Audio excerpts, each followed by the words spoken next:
em nome de Jesus. Os jovens aí estão de parabéns, fizeram a última leitura. A gente vai colocar mais um livro agora para a gente poder acompanhar lá a leitura, em nome de Jesus.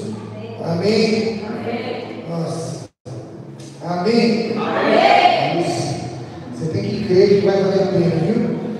Invista nos jovens, invista nas crianças, mas invista nos adultos também, porque a caminhada com Jesus Cristo não é uma corrida rápida, de 100 metros rasos.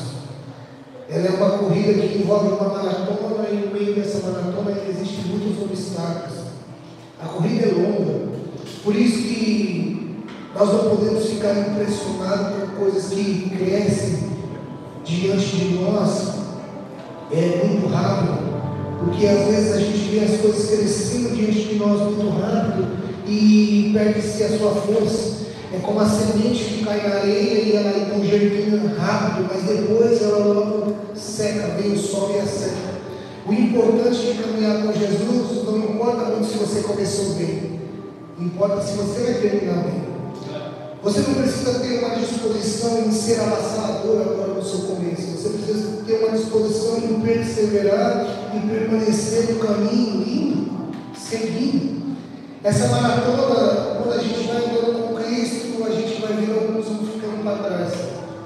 Alguns cansados. Quem já assistiu uma corrida mesmo de maratona aqui?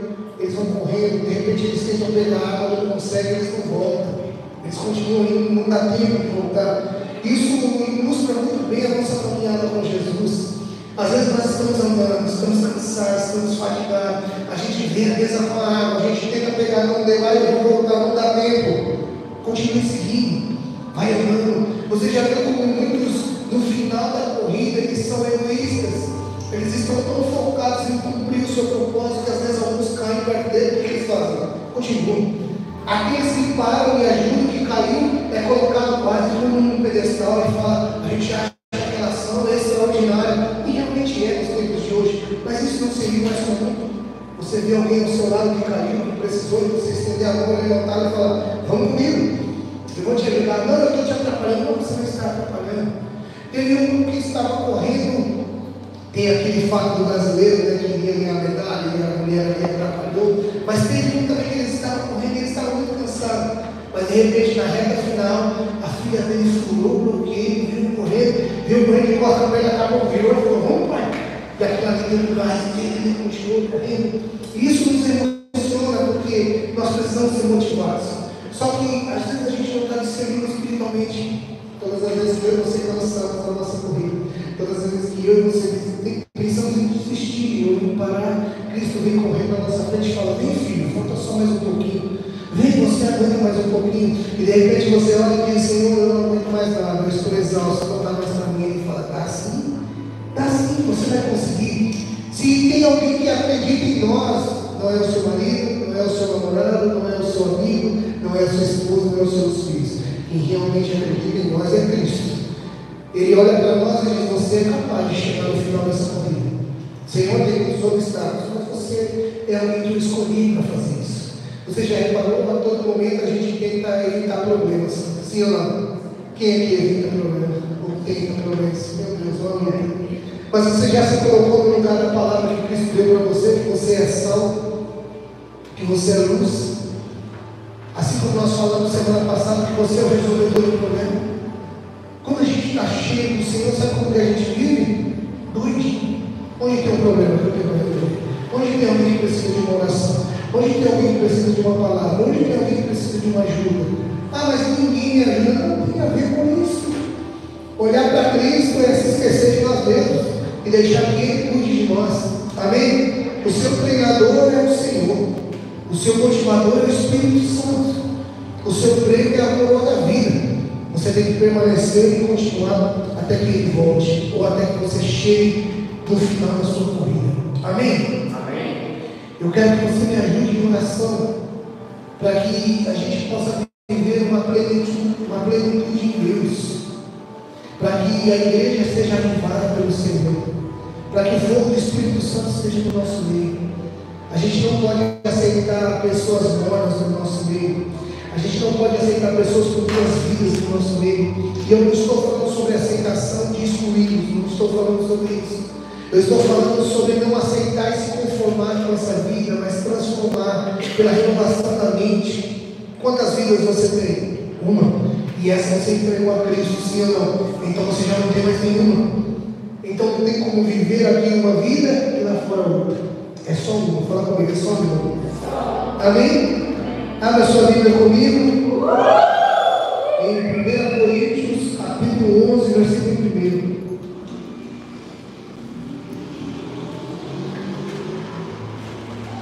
Eu não sei se a gente vai conseguir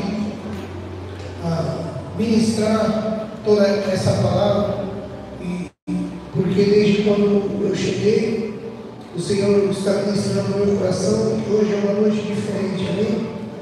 Amém? Quando nós falamos sobre coisas diferentes, sobre coisas novas, nós estamos falando do bordão evangélico, nós estamos crendo no que Deus disse. Com o passar do tempo, nós estamos se esquecendo do poder que há em Cristo Jesus. Nós estamos se esquecendo que Deus pode fazer algo novo. Nós estamos se esquecendo que Deus faz todas as coisas novas. Nós chegamos até a igreja nos primeiros dias com grande expectativa, mas ao longo do caminho ela vai se apagando. Ela vai ficando fraca. A gente olha para alguns que estão começando e fala, ele está assim porque ele está no começo. Não, ele vai permanecer assim até o final. É você que não deveria estar morto. É você que deveria estar incendiado. Com o passar do tempo, sabia que nós que estamos caminhando com o Senhor há algum tempo, sabia que a gente deveria ser os que mais adoram a Deus com extravagância, os que mais obedecem com extravagância, os que mais oram com extravagância, os que mais ofertam com extravagância. Sabe por quê? Você lê a sua Bíblia. Se você lê a sua Bíblia, você tem inúmeros motivos porque está conhecendo a verdade de então exalar o bom perfume de Cristo. Mas o diabo quer inverter o pensamento. Quanto mais você conhece, mais frio você fica. Não. Fala assim comigo: conhecimento não esfria ninguém. O conhecimento apaga o fogo estranho. Sabe por que muitas pessoas estão sendo enganadas dentro da igreja? Porque ele falta conhecimento. Porque o conhecimento não vai esfriar o crente. O conhecimento vai apagar o fogo estranho. Quando você vê algo que não é de Deus, você vai dizer: isso não é de Deus. Ah, mas por que você está achando? Eu não estou achando, não está escrito. Isso aí não é de Deus. Então o conhecimento é para apagar o fogo estranho. Amém? Talvez você possa estar participando algumas vezes em algumas áreas da sua vida só de um fogo estranho. Que nem esquenta, que só um negocinho show.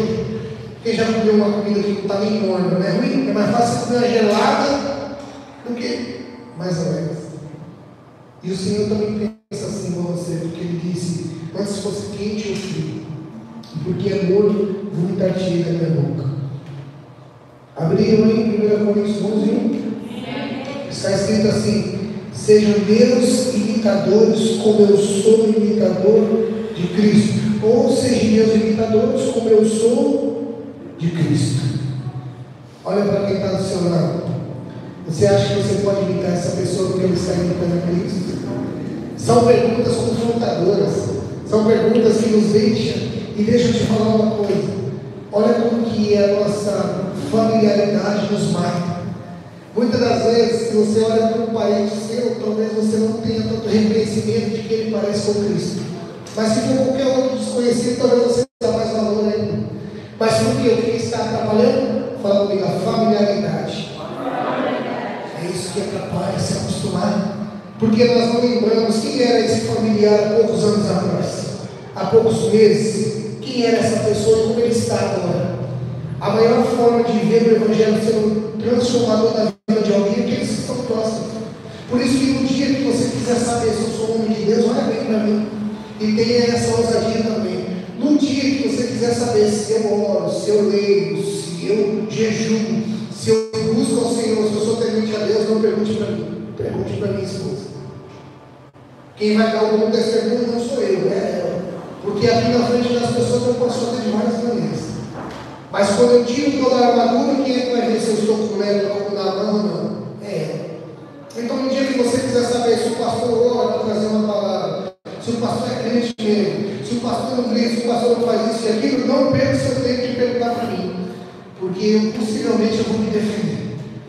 A minha carne vai tender a me defender de vez em quando, mas ela não, ela vai dizer a verdade. Assim como você quiser saber se minha esposa realmente é uma boa esposa, uma mulher de Deus, não pergunte para ela, pergunte para mim, que eu vou poder te dizer.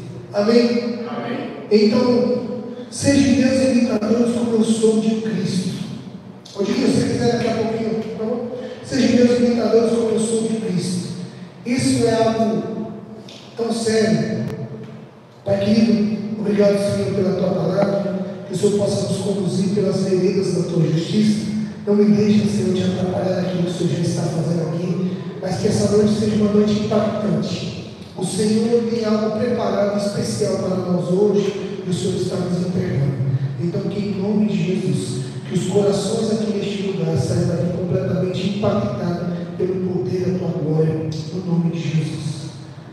Aqui então nós falamos sobre ser imitador de Cristo, e é uma luta.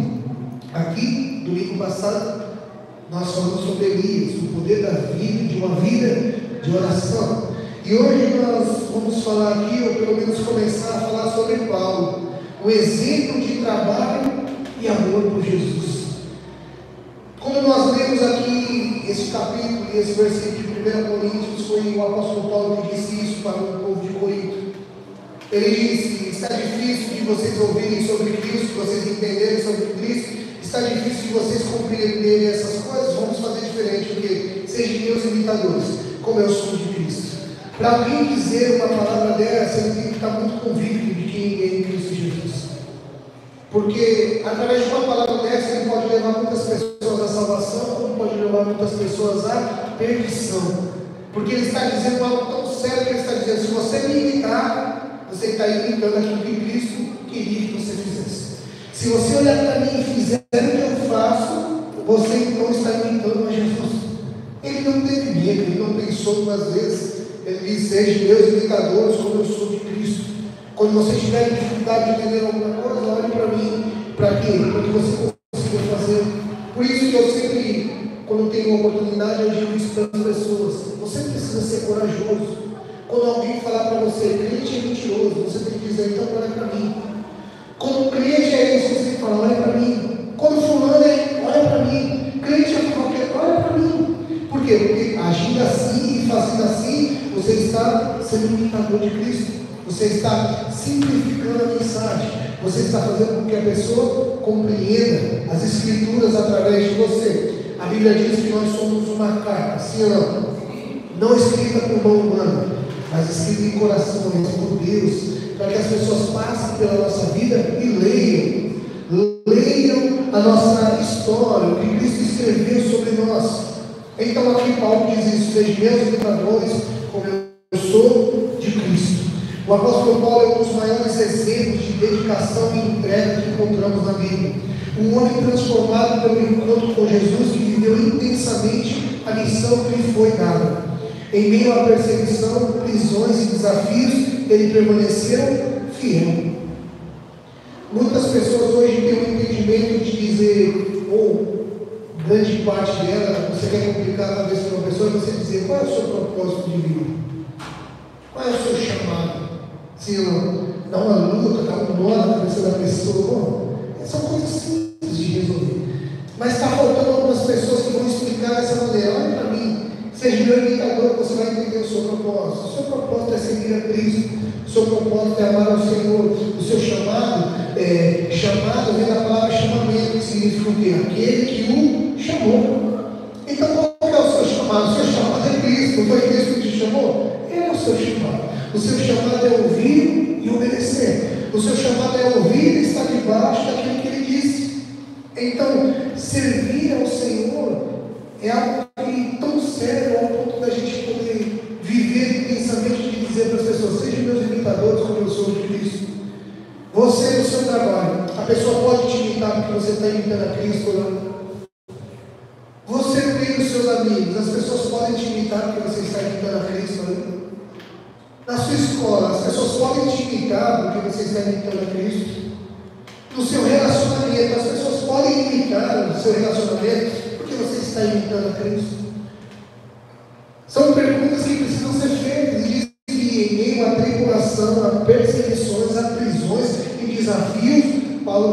permaneceu fiel. Fiel a quem? A Deus. Então, Atos dos Apóstolos, capítulo 16, versículo 16 em diante, diz que Paulo e Silas estavam no caminho no lugar de oração. Então vinha uma serva atrás dele e começava a dizer: parem para ouvir esse homem, esses homens são homens de Deus. Ela fez isso durante dias, até que Paulo se irritou. Então Paulo se irritou, um homem semelhante a Cristo se irritou, olhou para trás e disse o que para ela? Espírito maligno, sai da vida dela. Mas calma aí, ela estava dizendo que eles eram homens de Deus. Ela estava mentindo ou falando a verdade? Falando a verdade. Paulo e Silas eram homens de Deus. Ela estava dizendo algo que era verdade. Eles eram homens de Deus e era para todo mundo parar para ouvi-los. Outra verdade. Então por que Paulo disse que o espírito maligno saía dela? Porque ela não conhecia Paulo e ela fazia isso através de revelações, de feitiçaria. Paulo, um homem espiritual, então discerniu espiritualmente, falou: isso não é de Deus. E porque ele libertou essa mulher, então trouxe prejuízo para os seus senhores, eles foram presos. E você conhece a história. Então eles foram levados para o cárcere. Como que eles eram presos antigamente? Punhos e tornozelos juntos e com a cabeça no meio ainda. Aí você imagina, você ficar a noite toda numa posição dessa, com as mãos em pé e em pescoço ainda. Aí de repente, deu meia-noite. Você imagina? Silas olhando para Paulo e dizendo: não, Paulo, a gente quer para onde? A gente está indo para um lugar de oração. Então vamos fazer aqui mesmo? Já estamos aqui mesmo? Aí você imagina, ele falou: então vamos. Puxa você aí primeiro. Então a Bíblia diz que à meia-noite Paulo e Silas estavam adorando a Deus e orando. Então houve um grande terremoto.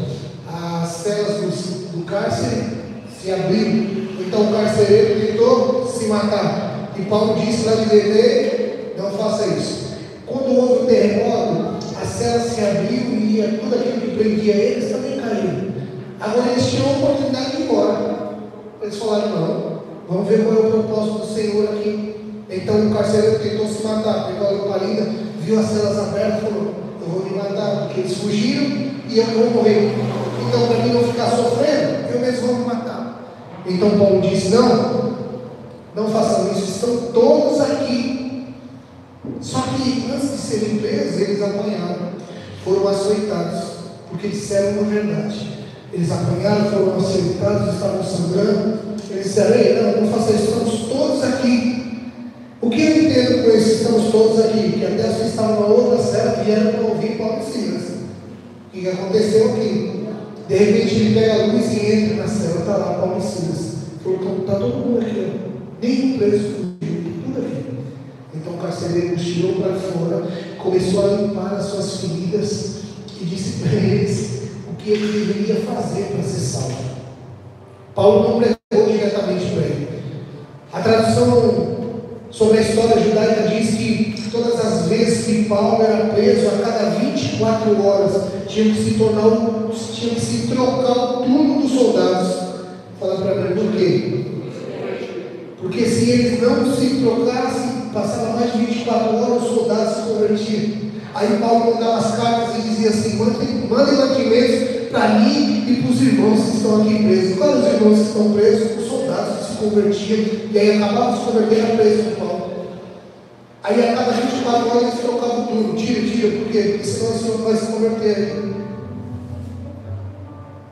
Se uma pessoa passar mais de 24 horas do nosso lado, ela se converte ou nunca mais vem à igreja? Ela se converte ou prefere ficar no mundo? Se uma pessoa tiver a oportunidade de estar com a gente 24 horas no meio da nossa tribulação, no meio da nossa luta, ela converte ou não vem à igreja? Ela sai dali renovada ou murmurando? Ela sai dali com a esperança ou decepcionada? Vão ter pessoas que vão passar na nossa vida, vai passar uma vez só, não vai dar a oportunidade de passar duas. E aí? Qual foi a impressão que ela ficou de você? Esse aqui é um mentiroso. Diz que é da igreja, mas é mentiroso. Essa jovem aqui, ela é uma mentirosa. Essa jovem aqui, ela é assim, não percebi, e diz que é da igreja. Esse irmão aqui, meu Deus do céu, como ele pode dizer que é da igreja, ter esse tipo de postura? Como ele pode dizer que é alguma coisa desse jeito? As pessoas que estão passando, o que eles estão refletindo, o que eles estão recebendo de nós? Quando uma pessoa sai da graças a Deus, que eu estou indo embora e não volto aqui nunca mais. Uma pessoa que senta para conversar com você, para ouvir o que você tem para dizer, o que ela ouve? Palavra de vida ou barulho o tempo todo? Uma pessoa com quem você conversa, ela tem desejo de conversar mais ou de ir embora e nunca mais aparecer? As pessoas procuravam Paulo para ouvir o que ele tinha para dizer. Então as pessoas diziam: como esse homem prega bem, como ele fala bem, como ele é letrado, como ele é estudioso. Aí Paulo, então, dizendo que todo mundo dizia isso dele, sabe o que ele dizia? Eu considero tudo isso como esterco. Isso para mim, não vou falar a palavra que você está pensando, vai ficar muito feio. Mas está escrito, ele diz: eu considero tudo isso como esterco, como perda. Porque por amor a Jesus. Tudo isso que vocês estão dizendo para mim, indiferente. Por quê? Porque eu amo e eu quero ser parecido com ele.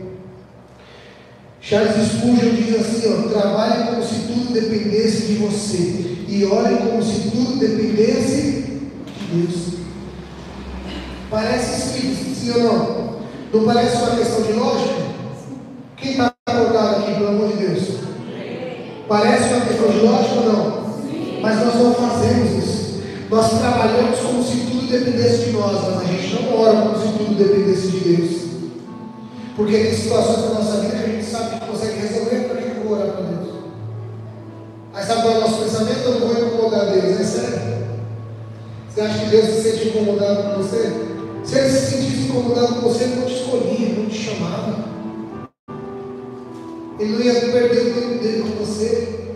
Mas Ele não perdeu o tempo com você, Ele investiu foi o filho dele. Por isso que você não me incomoda. Por isso que você precisa trabalhar e fazer tudo que você pode, com toda a sua força, como se tudo dependesse de você.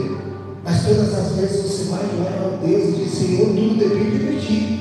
Eu não estou esperando parado. Esperar não tem a ver com ficar parado. Nós podemos esperar a Jesus trabalhando. Nós podemos esperar a Deus sendo transformados de glória em glória. Nós podemos esperar a Jesus dizendo: Senhor, eu estou fazendo alguma coisa com toda a força que eu tenho, com tudo que eu sou, mas tudo depende de ti, não depende de mim.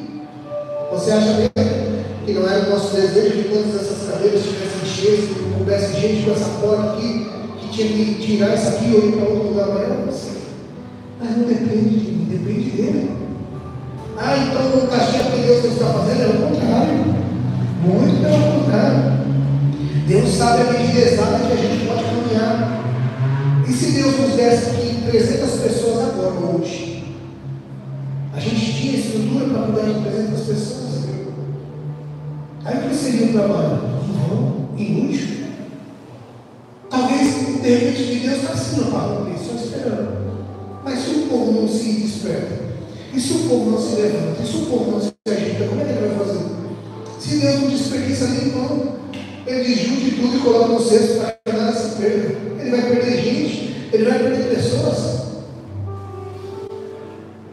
Aí a pessoa passa um tempão na igreja, o tempo todo precisando ser curado, ser transformado. Sim, nós precisamos constantemente, mas nós temos que trabalhar, nós temos que se dispor. Não é possível que a gente está passando esse tempo todo, estamos indo para 3 anos de igreja, que quando você vai para casa, você não tem o sentimento de querer tirar alguém da vida que ele está levando errado.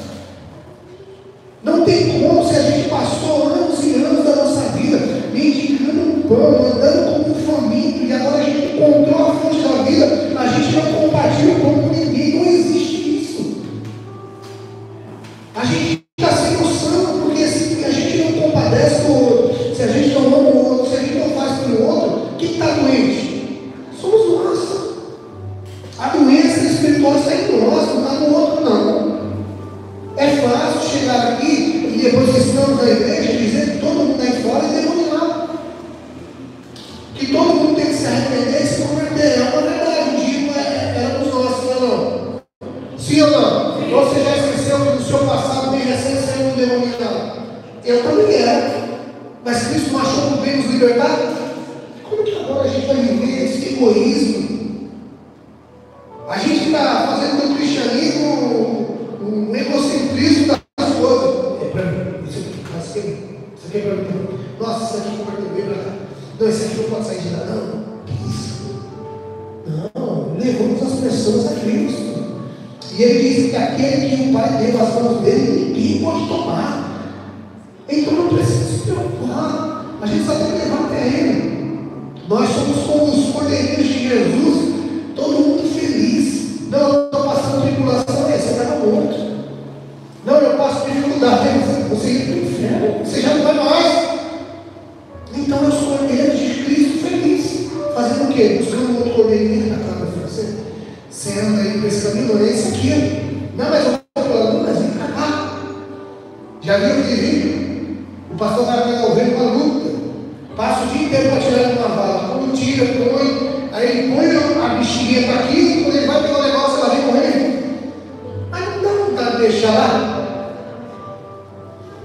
Oi, irmão. O que ele faz? Vai de novo. Ah, mas e se voltar de novo? De novo. Mas se está de novo? De novo. Por quê? Porque é 70 vezes 7. Quando? Por dia. Hã? Faz essa conta aí, 70 vezes 7 dá quanto? Hã? Faz aí para mim alguém, 70 vezes 7 dá quanto? Vocês estão ruins de vida, vocês estão ruins de matemática. Está complicado. Quanto que dá? 490 por dia, né? Você perdoa quantas vezes a mesma pessoa por vida? Uma. Você perdoa e fala, nunca mais, não mexe comigo. E é 490 por quanto? Por dia. Sabe o que Jesus disse quando ele disse, deixa vir a mim as crianças, e aquele que não for como uma criança não entrará no reino dos céus? Quantas vezes uma criança perdoa por dia? Chega quase nesses 490 aí. E ele perdoa quem? Todo mundo. Ele perdoa o que bateu nele, o que beliscou, o que tomou, o que xingou, o que gritou. Ele perdoa todo mundo. Sim ou não? As crianças não nos constrangem. Porque é esse coração que a gente tem que ter, a gente não tem. E sabe o que é pior? Eles nem têm o entendimento da palavra como a gente tem. É isso que está nos matando. Porque a gente está tendo crescimento, de vez a gente avançar e crescer, a gente está retrocedendo. A gente não trabalha para ter o caráter mudado. A gente está achando que transformação de caráter é um passe de mágico. Deus vai descer do céu, vai tocar não fala? Varinha mágica não. Deus vai descer do céu, vai tocar com a ponta da Bíblia na sua cabeça assim, ó, puma. Você é uma nova pessoa. É mais fácil de rachar sua cabeça no meio com a palavra. Homem aqui. Você acha que às vezes você ouve uma palavra dura? Coloca aqui para mim, aqui, por favor. Oséias capítulo 6, versículo 1. Deixa eu ver se eu estou bom aqui, senão eu mesmo vou apanhar. Oséias capítulo 6, versículo 1. Vamos ver se agora vai. Foi? O que está escrito aí?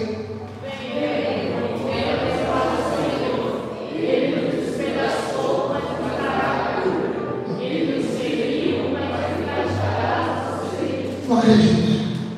Voltemos para o Senhor. Quem foi? Quem despedaçou? Ele quem? O Senhor. Ele despedaçou e fez o que mais?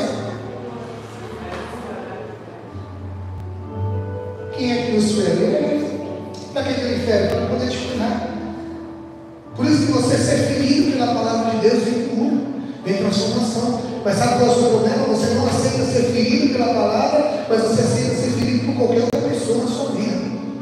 Você aceita ser ferido por uma situação, você aceita ser ferido por uma questão, por uma pessoa, por alguém que fez, por alguém que deixou de fazer, por isso e por aquilo. Mas como o Senhor quer te ferir, você não aceita. Se acontecer isso, eu não vou mais à igreja. É mesmo? Tá bom. Não, você não pode dizer tá bom, eu posso dizer tá bom. Porque se você não está aceitando ser ferido pelo Senhor para que Ele te saiba, quem é que vai te sarar? Quem é que vai te curar? Quem é que vai fazer a sua vida diferente? Só que o versículo inicia dizendo: venha, voltemos. Essa é a palavra dos dias de hoje para nós. Venha, voltemos ao Senhor. Por quê? Porque Ele mesmo nos feriu, mas Ele mesmo nos sarou. Ele mesmo que vai curar as nossas feridas, vai atar elas, vai limpar, vai deixar como Ele quer que seja. Nós precisamos ter um coração moldado a Deus.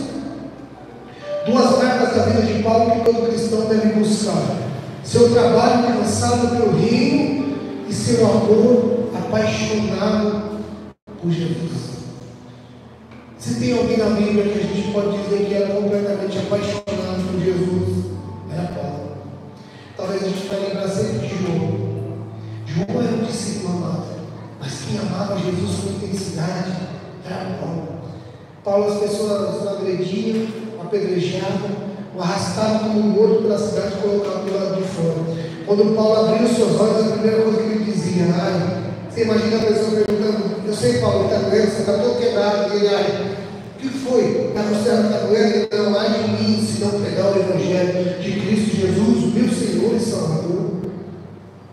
Está se criando uma cultura errada no nosso meio, que pregação de Evangelho é só aqui na igreja, alguém com o microfone na mão. Pelo amor de Deus, se você pensar isso, me avisa. Eu vou comprar para você aquele microfone que já vem com caixinha junto e vou te entregar e falar: leva para sua casa, leva para o seu trabalho, leva para a sua escola, leva para o meio dos seus amigos, mas pelo amor de Deus, prega o Evangelho de Jesus.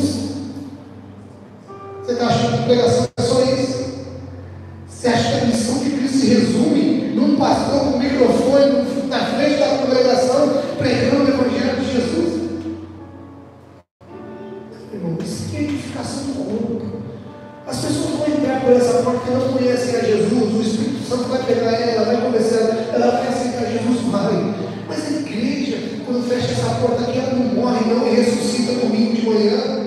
A igreja é viva, é a noiva do Cordeiro. Glória a Deus. Ela é viva, ela é constante. Ah, mas eu estou muito ferido para curar alguém. Oh, deixa Deus ser Deus na sua vida. Deixa Ele te usar para curar alguém, sem você estar completamente curado. E você vai ver o poder dele, que excede a todo entendimento. E você vai dizer: olha, eu ando ferido, mas Jesus Ele dá uma unção de graça para eu orar por você e você ser curado. As pessoas vão olhar e vão dizer assim: eu quero esse Jesus, porque em minhas tribulações você excede. Você é parecido com Cristo, você tem um bom perfume. Hoje a gente não viu. Hoje a gente não gosta que as pessoas digam que somos semelhantes a Jesus. Você tem receio. Antigamente, e eu assisto algumas pregações antigas, e eu vejo os homens de Deus, alguns homens de Deus que eu admiro. E sabe o que eles falaram nas suas pregações? Que você seja parecido com Jesus, que você seja semelhante a Ele, que você imite a Ele. Eu falava: meu Deus, que doideira! Ninguém quer ser parecido com Jesus, porque Ele é exaltado acima de todos, Senhor. Não.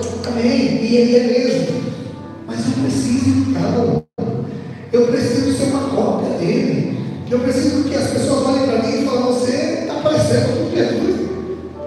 Pedro negou Jesus 3 vezes, sim ou não? E as 3 negações dele foi para ele ser semelhante a Cristo. Ele: você anda com ele. Não, eu não conheço. Não, você se veste como ele. Não conheço.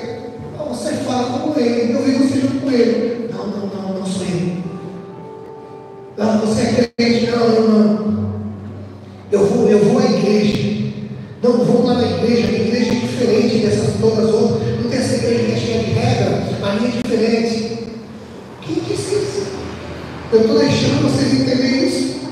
Eu estou deixando de alguma maneira vocês entenderem que Cristo não tem regras, que não tem ordens a ser seguidas, que não há um zelo, que não há santidade, que não há um temor, que não há uma postura.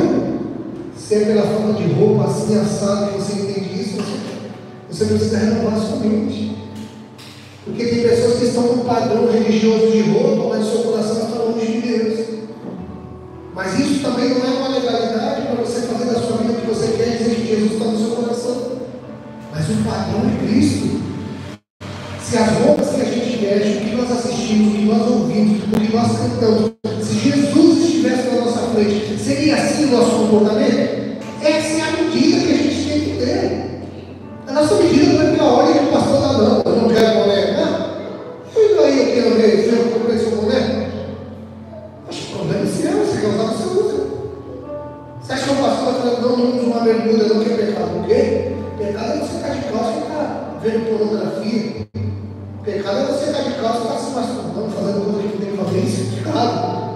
Mas a sua bermuda não muda em nada. A sua bermuda não interfere nisso, mas o seu coração sim. Se Jesus chegasse na minha casa e tivesse bermuda, você acha que eu ia falar para ele? Espera que eu vou uma calça? Eu ia narrar de bermuda nele. Que bom que o senhor veio, estava esperando aqui. Porque não tem a ver com isso. Tem a ver com o que nós estamos querendo imitar. Você acha que se Jesus estivesse diante das pessoas, ele ia repreender uma pessoa por causa de uma roupa? Por causa de uma veste, ele ia se preocupar com o coração daquela pessoa. Então, se chegou a mulher adúltera diante dele, trouxeram ela, porque queriam pegar ele. Aí jogaram ele lá, ele agachado, escrevendo. Disseram assim: essa mulher foi pega em adultério.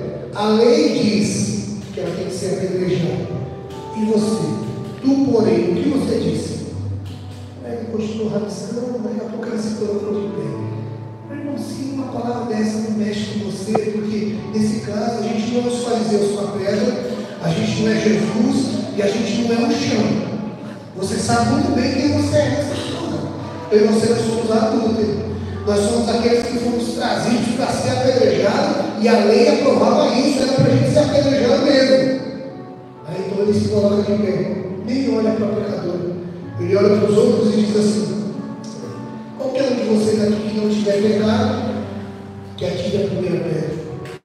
Quem que podia estar com o tijolo dela? Qual era o único que podia? Só ele mesmo tinha aquela pedra aqui. Mas não. Ele não disse que ela estava saindo de pecar, mas ele disse para os outros que também não era assim que ia resolver. Então ele disse: quem de vocês não tem pecado, atire a primeira pedra. Então a Bíblia diz que os mais velhos começaram a soltar as pedras e ir embora. E por que os mais velhos? Porque eles foram confrontados, eles disseram: também está escrito que a gente não pode ter um julgamento injusto. Ela pegou em ser adulta, é verdade, mas eu tenho que ir em outra coisa também. A gente não pode julgar o outro porque ele pega diferente de nós. A gente precisa ter uma medida de graça, de poder estender a mão e dizer: um dia eu também era pecador, mas agora eu fui perdoado. E aquele que é muito perdoado, muito ama. E você pode sair desse lugar. Então os mais velhos começaram a dar exemplo para os mais novos. Porque os mais novos foram para apedrejar, porque os mais velhos disseram: vem como é o cumprimento da lei. Quando chegou lá, Jesus confronta os mais velhos largando a pedra e ir embora. Você veja os mais novos: e agora? A gente joga e vai embora.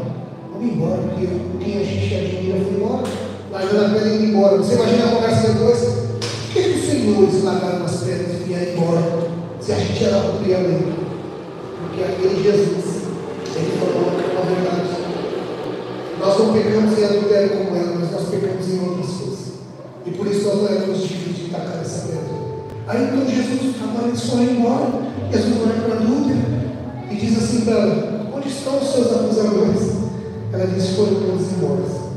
Foram todos embora. Aí ele pega todo mundo: eu também não te acuso de nada.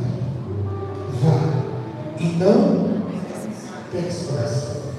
Você imagina a alegria daquela mulher de sair da presença do rei e dizer: eles não tinham autoridade para me apedrejar, é verdade, mas ele tinha, e ele não quis fazer isso. Estamos preocupados com julgamentos de pessoas sobre nós. Eles nem tinham direito de falar de nós. Mas e aí? Deixa eles para aí. Mas aquele que poderia falar, aquele que poderia fazer, ele também não tem. Você está se preocupando com isso? Sabe por que nós passamos dificuldades durante o nosso dia, durante a nossa semana? Não pregamos a Cristo Jesus. Não amamos ao Senhor e não demonstramos através da nossa vida, então.